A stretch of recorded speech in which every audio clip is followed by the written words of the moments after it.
broken down like that, being humble, I think that he came back older, more mature, more appreciative of what. Mayfield and Beloved presents Camp Here and There, Episode 9, The Friendship of Enemies.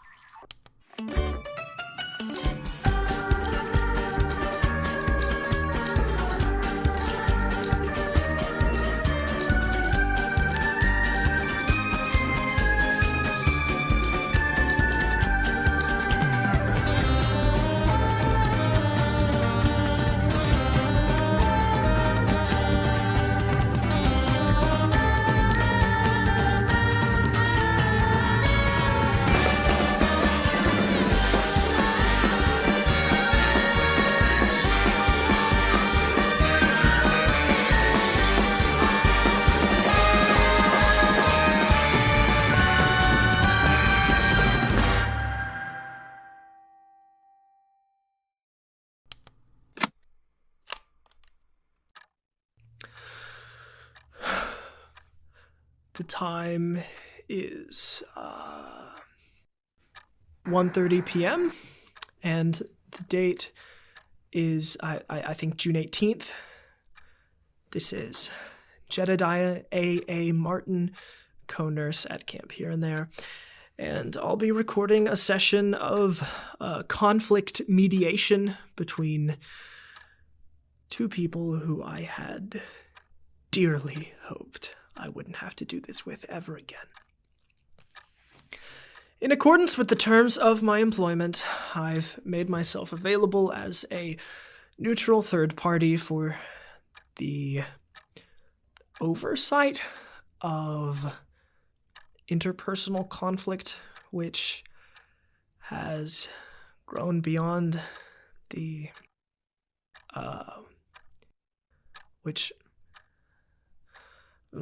whatever. You both know how this thing goes. All right, you guys know the drill. Lean into the microphone and state your name and your perspective on the relevant issue in a single sentence. Yvonne Joshua Marley. McKeith. Ugh. Yvonne, stop interrupting me. Jesus. Joshua, go first. What are you giggling about? Nothing. I got picked first. You are such a child sometimes. Joshua, if it's going to become a problem, I'll state outright that I told you to go first because I wanted to get you out of the way, like a child choking down his Brussels sprouts so he can leave the dinner table.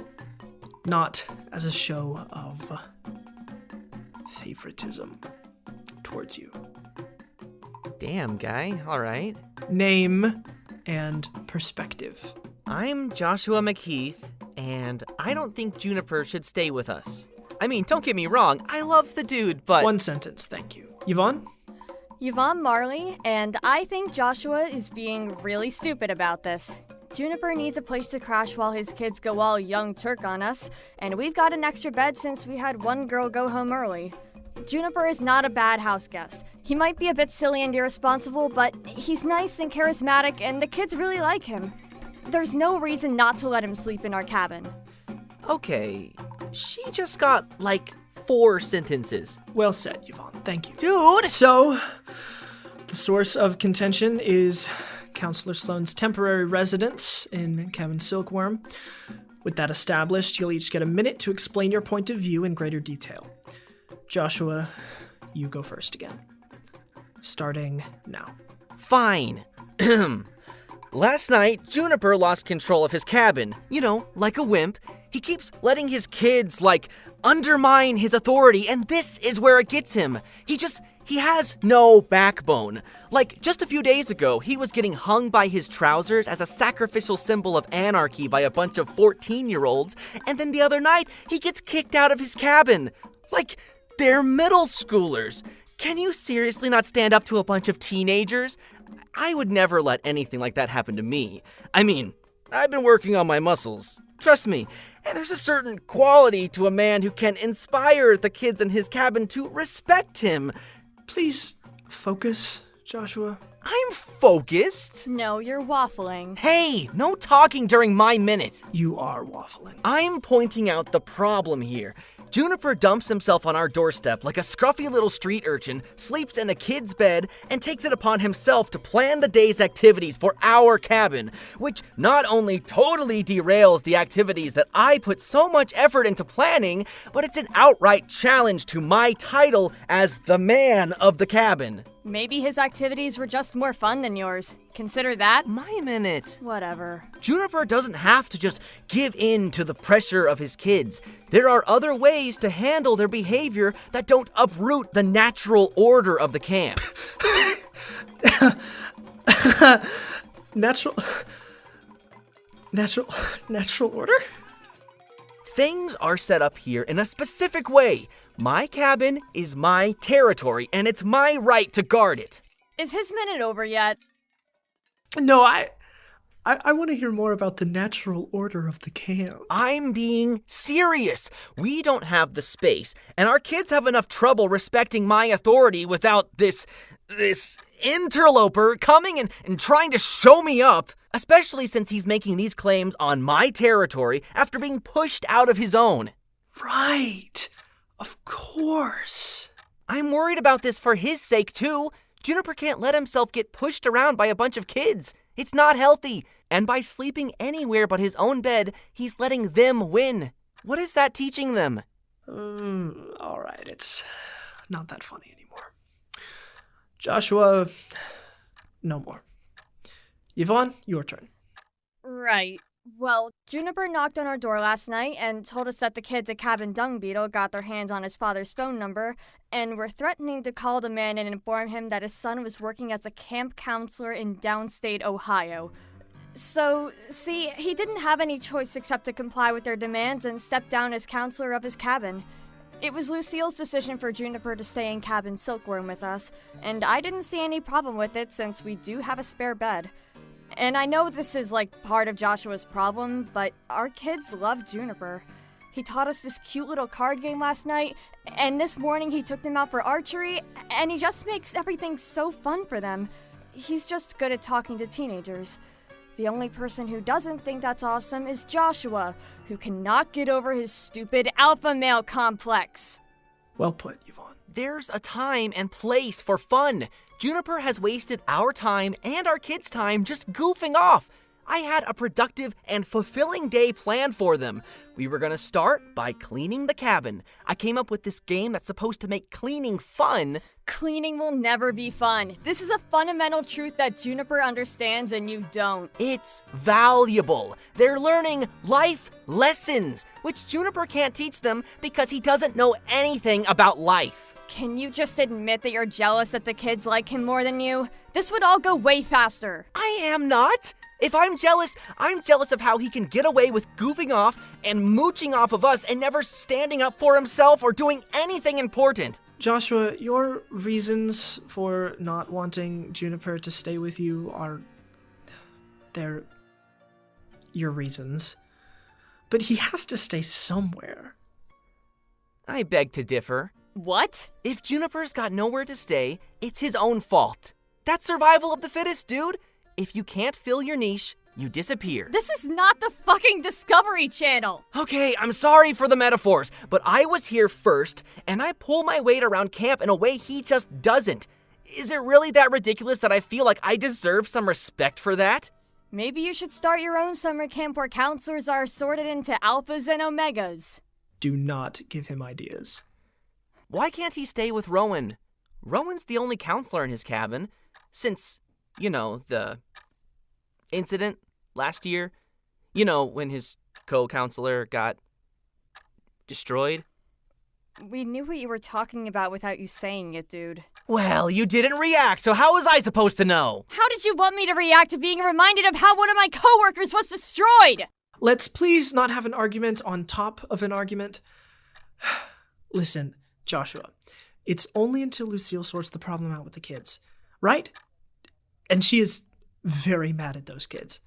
They will probably be letting Juniper back in by tomorrow. Can you wait? Of course. No way.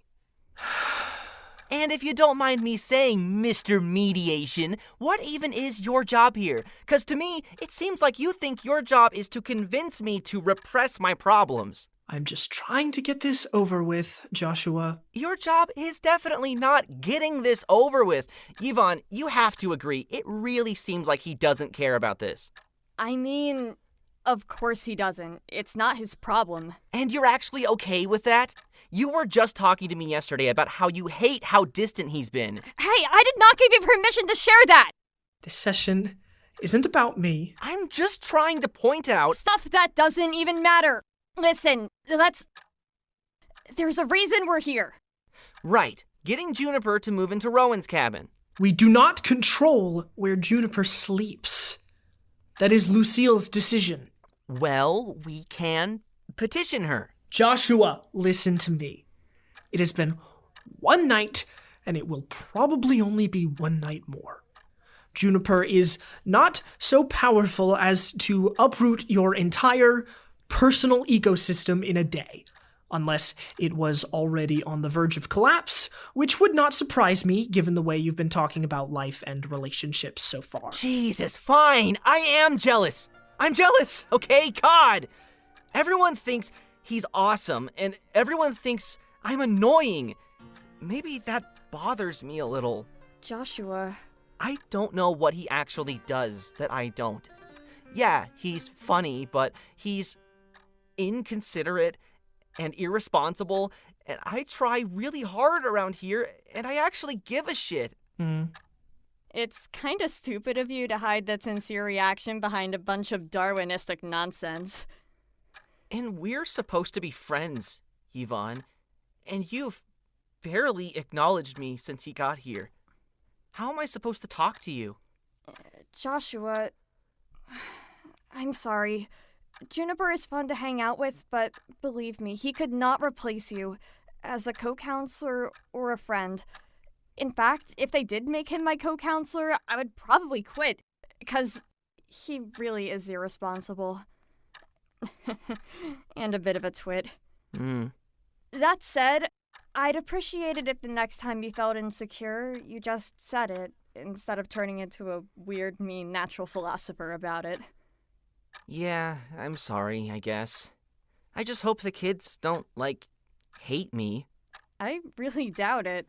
I think they're just excited at the opportunity to goof off a little. Which is good and fine for now.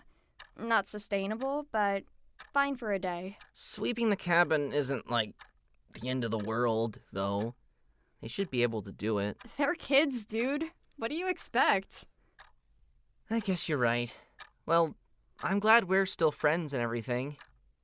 Yeah. Me too, dickhead. Asshole. Are we done? Wait, one more. Cunt. Okay. Shithead. Guys. He started it. You started it, fuckface. You turned one simple friendly insult into a pissing contest, which is typical from you, piss lord. Right. It seems like the problem has been solved. Can we call this session adjourned? Yeah. Okay. I suppose. I'll see you around, Yvonne. Yeah. Sure. Bye, dude.